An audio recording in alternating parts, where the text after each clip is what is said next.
Hello and welcome. I'm Vaishali Kohli and you're watching World Report on NewsX World. Let's take a look at the top headlines this hour. The Kremlin says it hasn't been informed if Ukraine is ready to discuss Trump's peace plan. Meanwhile, Trump says the plan is good for both the sides. While Zelensky insists any deal must ensure a dignified peace and has met U.S. officials in Kyiv. Russia says it destroyed 33 Ukrainian drones overnight across 5 regions, Crimea and the Black Sea. The attacks forced airport closures, injured 2 in Slavansk on Kuban, and cut power to over 200 homes in Rostov. A separate strike on Ukrainians Zaporizhzhia killed 5.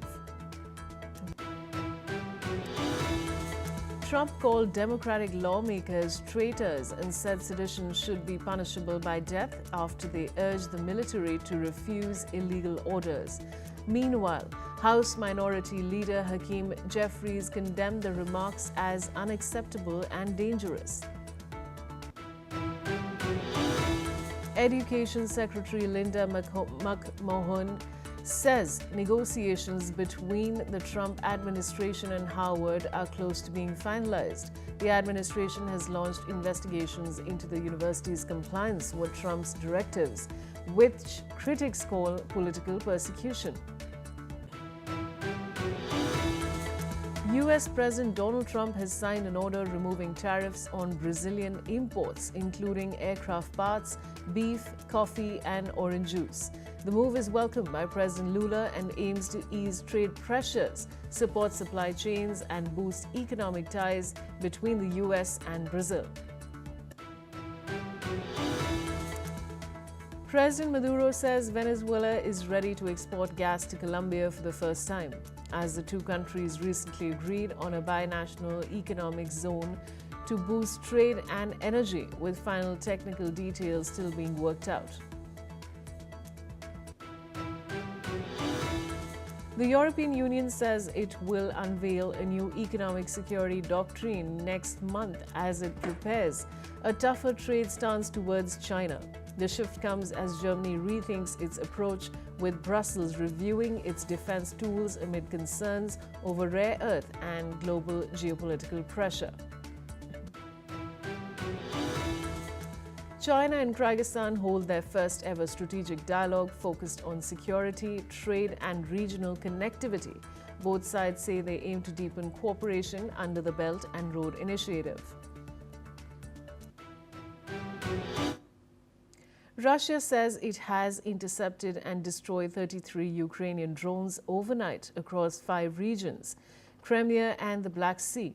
At least 8 Russian airports were forced to suspend operations, according to the aviation watchdog. In southern Russia, 2 people were injured in Slavansk on Kuban, where schools and kindergartens were also closed due to the attacks. In the Rostov region, 7 drones were downed, but an electricity pylon was damaged, leaving more than 200 homes without power, local officials say. I have my guest joining me, Major General Dr. Rajan Kochar, Senior Strategic and International Affairs Expert, and he's joining me from New Delhi. Now, of course, I want to begin by asking you for your opening comments. Thank you, Vaishali. This war is actually going on both sides. Russia is also using drone as well as Ukraine. And Ukraine wants to remain relevant in this war, and that's why we are seeing this 33 drones being launched. Though reportedly, I don't think much of damage has been caused, because most of the areas where they were intercepted was Bryansk, Kursk, and Belgorod, which are very close to the Russian and the Ukrainian border. So I feel that this war is going Russia's way, because we may find a mention of these drones being launched by Ukraine, they are too few in number to cause damage. And a message is also going to the world as well as to Ukraine that the Russian air defense system is quite robust and it is quite capable of intercepting these drones. But a cost factor will always be there because the cost of interceptors and the cost of intercepting the drone will always be there.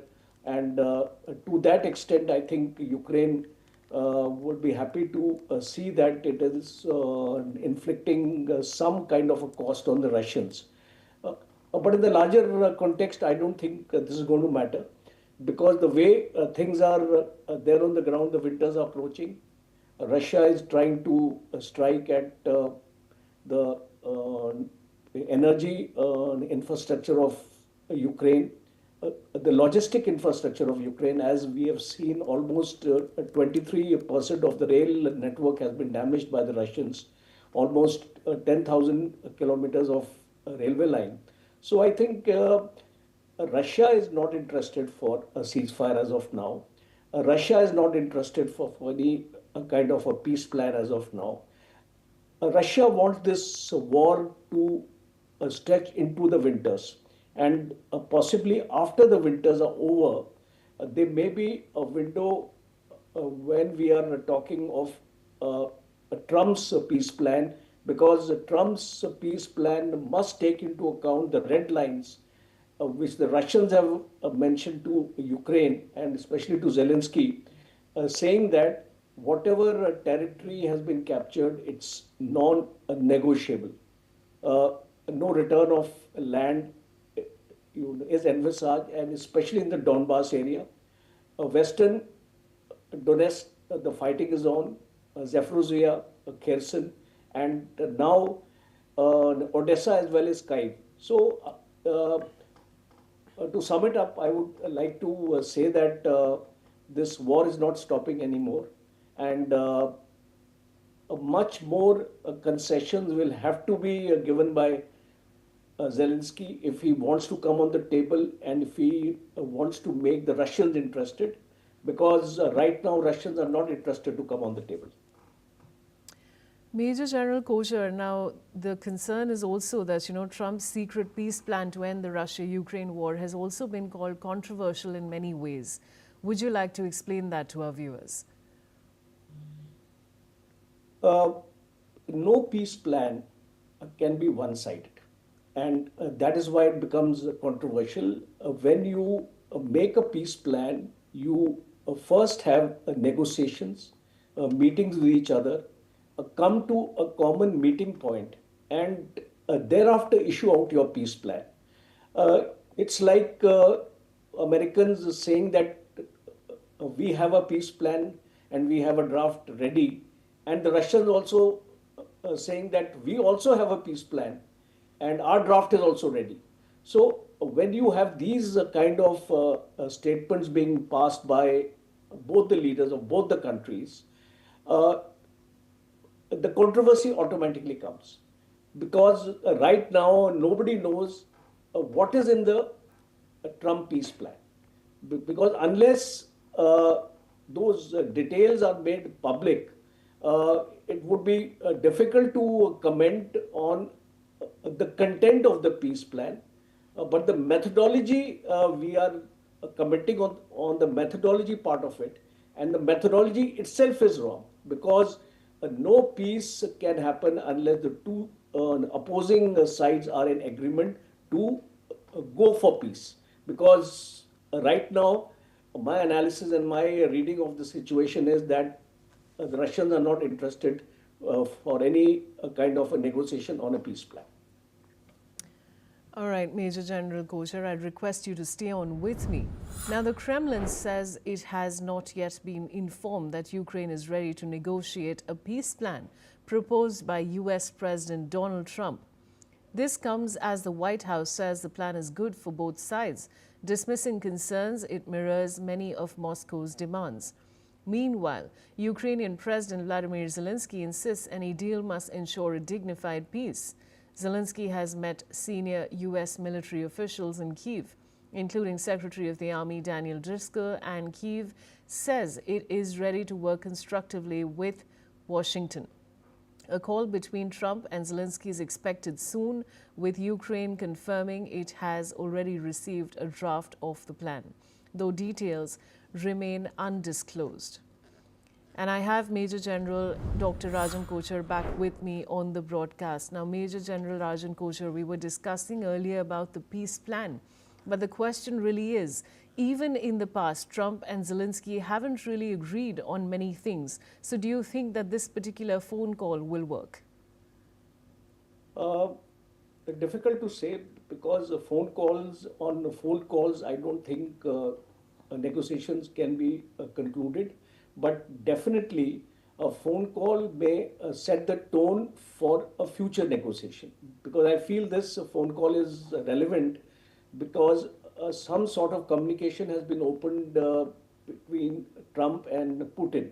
So, in case there are some positive signals which Trump is sending to Putin, and it takes into account the Russian viewpoint, because most important is that this peace plan must take into account the Russian viewpoint. And if Trump is able to convince Putin that the Russian viewpoint has already been taken care of in this peace plan and we need to discuss it, I think that will be a positive signal. And I think that is the way Trump has also planned it out, because Zelensky has been given a draft of the peace plan, and I don't think Zelensky has any choice, because he has reached a stage where the Russians are occupying. Every day there is a loss of territory, a loss of infrastructure, loss of energy resources. So I think Ukraine is on the back foot as of now, and Trump is sensing an opportunity now in which he may be able to convince Putin to come onto the table and discuss this peace plan. Major General Kochar, please stay on with me. Now, the U.S. President Donald Trump evoked the death penalty for Democratic lawmakers who urged the military to refuse what they called illegal orders. Trump has called the lawmakers traitors and has accused them of sedition. The lawmakers did not specify which orders they were referring to, but Trump's administration has come under fire for its deployment of U.S. forces, both in the United States and abroad. Trump has said in a Truth Social post that seditious behavior by traitors should be punishable by death. Meanwhile, House Minority Leader Hakeem Jeffries has condemned Trump's recent remarks against Democratic lawmakers, adding his remarks were unacceptable and dangerous. Let's listen in. Terrorist regime. Second, we have to do everything possible. Have their lives threatened by Donald Trump in the most unhinged, unacceptable, unconscionable, and un-American way. Disgusting and dangerous what Donald Trump has said in accusing patriotic members of Congress and the Senate who served this country well of treason and suggesting they should be killed. That's disgusting. But we, of course, have come to expect this from Donald Trump. What's extraordinary to me is that Mike Johnson doesn't even have the decency to distance himself from Donald Trump's death threats leveled at patriotic members of Congress. Even John Thune found it reasonable for him to say he disagrees with what Donald Trump accused members of Congress of doing earlier today. Even John Thune had the decency to distance himself from Donald Trump's remarks. But Mike Johnson couldn't say a thing about it. Major General Dr. Rajan Kochar is back with me on the broadcast. Now, Major General Kochar, these are indeed very strong and controversial statements coming in from Donald Trump. What do you have to say? Vaishali, I think Donald Trump always has a foot in his mouth, I would say that, because you cannot pass such statements, especially a responsible person like the President of the United States. You are bound by some legal rules and the way you deal with the public statements, because it is concerning two important things. One is the civil and the other is the military. So this is going to impact the civil military relations, which are extremely important in a democracy. When we talk about a fusion of civil and military, it's extremely important that in a democracy certain norms are followed. Now, what is an illegal order? So now you just cannot. The rule of the military is that a military leader or a military commander is bound by the political leadership in whatever manner he is actually giving the orders. But at the same time, if it is not a legal order, the military commander can refuse that order. He is well within his rights that if he has been told to carry out an illegal order, which is against the norms of law, he is duty bound to tell his political leader to reconsider the order because it has larger ramifications.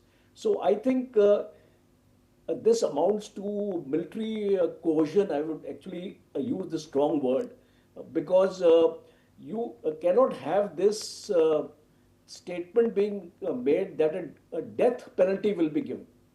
You can always say that in case an order is disobeyed by the military on the instigation of somebody, that would be taken care of by the law. But you can't say that a death penalty will be beaten. It is actually telling the world now which way America is going, because America prides itself in calling itself the largest democracy in the world, uh, or the oldest democracy in the world.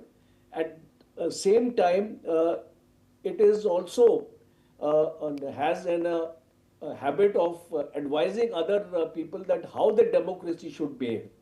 So now we are looking at America, which considered itself at a point of time a role model of democracy. We are looking at America's slow transition from democracy to anarchy. And why I say this? Because in the last few months, if you look at the way Trump has made statements or he has handled his opposition leaders, it speaks of a tendency to be a dictator.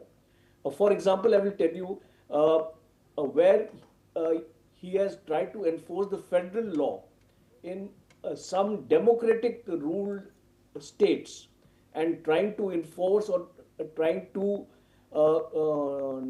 override the powers of the governors. So that is one example where you are trying to superimpose your constitutional authority over the constitutional authority of an elected governor of a state who has a duty and a role to perform. And just because he belongs to the opposition, you cannot deride him in this manner. So I feel that I think subsequently the Republican Party has distanced itself, from the statement of Trump and has said that he actually didn't mean this and all that. I think that's a damage control exercise, but the damage has been done because the mind of the President of the United States is very, very apparent now. The way he wants to govern his country like a dictator. So I don't think it augurs well for the Americans. And the people of America are going to reject this kind of a behavior. And it's a time now for Trump to understand that he has to function within the parameters of the law. He has to function and give due respect to the Supreme Court of the United States, which often I've seen Trump getting into kind of a loggerhead with the decisions of the Supreme Court. So the perspective here is that I think this was a very, very brash statement, bad in law, and undermines the morale of the armed forces also. Major General Rajan Kochar, thank you for joining me on the broadcast. And now U.S. Secretary of Education Linda McMahon has said that negotiations between U.S. President Donald Trump's administration and Howard University are close to being finalized. The administration has opened a number of investigations into the university to monitor its compliance with U.S. President Donald Trump's directives, an effort critics say amounts to political persecution. Let's listen in to what the Education Secretary has said. There are ongoing negotiations, and I feel very comfortable that we are getting close to having those negotiations finalized. It's been open door conversation all. Now, earlier, Howard University announced to open a probe into individuals mentioned in the Jeffrey Epstein files, recently released by Congress. A university spokesperson said the documents showed a close relationship between its former president, Larry Summers, and the late convicted sex offender.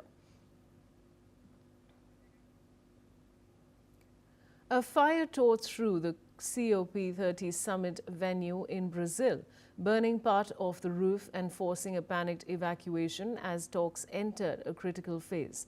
The blaze hit pavilions at the Belém site and torched a hole through its fabric ceiling, sparking a rush for the exit as smoke filled the corridors. It is the third major incident since the COP30 negotiations started last week in the Amazon region, after indigenous protesters stormed the venue and later blockaded the entrance in peaceful demonstration. Meanwhile, the UN says that the fire has been contained with only limited damage and the venue will not reopen before 2300 GMT. I have my guest joining me on the broadcast, Desmond Majiko-Dunmi, political and environment activist, and he's joining me from Lagos, Nigeria. Now, Desmond, what would you like to say about this? Well, it's very, very symbolic. We thank God that the fire was extinguished within under 10 minutes, and that's very, very good. So it hasn't caused any permanent damage, but it's extremely symbolic. Because what is this meeting all about? This is the conference of the parties about climate change and what is causing climate change, which incidentally has been classified by the vast majority of science as the biggest problem humanity has ever faced, although it'll take a time for it to manifest itself as that. But what are we talking about? Climate change. Climate change is caused by global warming, overheating. And some people are quite dramatic with their expression. And they're saying, you know, we're putting our home on fire. We're heating up planet Earth beyond her capacity to be able to deliver this miraculous system of life supports, which is very true. So it's very symbolic. And hopefully, you know, the symbolism of it will hit home into the hearts of all people who have heard about this. Because we, human beings, are putting our home on fire. And it's not just our home as adults, it's our children's home. How dare we do this? We have to have a change of attitude that will take us away from what could be very catastrophic consequences. Supposing they hadn't been able to put that fire out and people were trapped in there. Now we're trapped in this planet Earth. So we better put out the fire of global warming that is causing climate change. Now, Desmond, this is also the third major incident since the COP30 negotiations started last week. And of course, now this is in the Amazon region after indigenous protesters stormed the venue. So what would you like to say about the fact that this is a third incident? Yes, it is indeed. It's a lot of drama going on there. As far as the storming of the venue, well, that's not sort of like a fire as such, but it goes to show the depth of the emotion, because we're talking of these indigenous people who for generations upon generations have been living very harmoniously with this incredible forest. I mean, the Amazon forest is one of the main parts of the lungs of the earth, supplies oxygen to millions of human beings. It's a vector for rain as well. It does wonderful things. It's part of our life support system. And these people, indigenous people, they've been living harmoniously with it. We need to learn from them.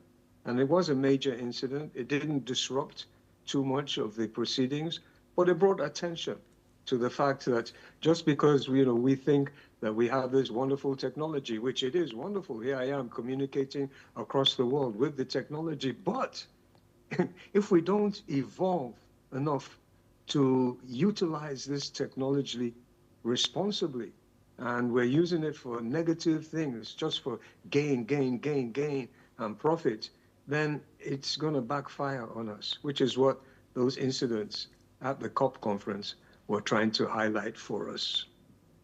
Thank you, Desmond, for joining me on the broadcast. And now, well, the White House has stated that the United States is not going to take part in the G20 summit in Johannesburg, denying South African President Cyril Ramaphosa's statement on U.S. wanting to participate in G20. Meanwhile, the White House Press Secretary Caroline Leavitt has responded. Let's listen in to what she had to say. The United States is not participating in official talks at the G20 in South Africa. I saw the South African president running his mouth a little bit against the United States and the president of the United States earlier today, and that language is not appreciated by the president or his team. The ambassador or the representative of the embassy in South Africa is simply there to recognize that the United States will be the host of the G20. They are receiving that send-off at the end of the event. They are not there to participate in official talks, despite what the South African president is falsely claiming.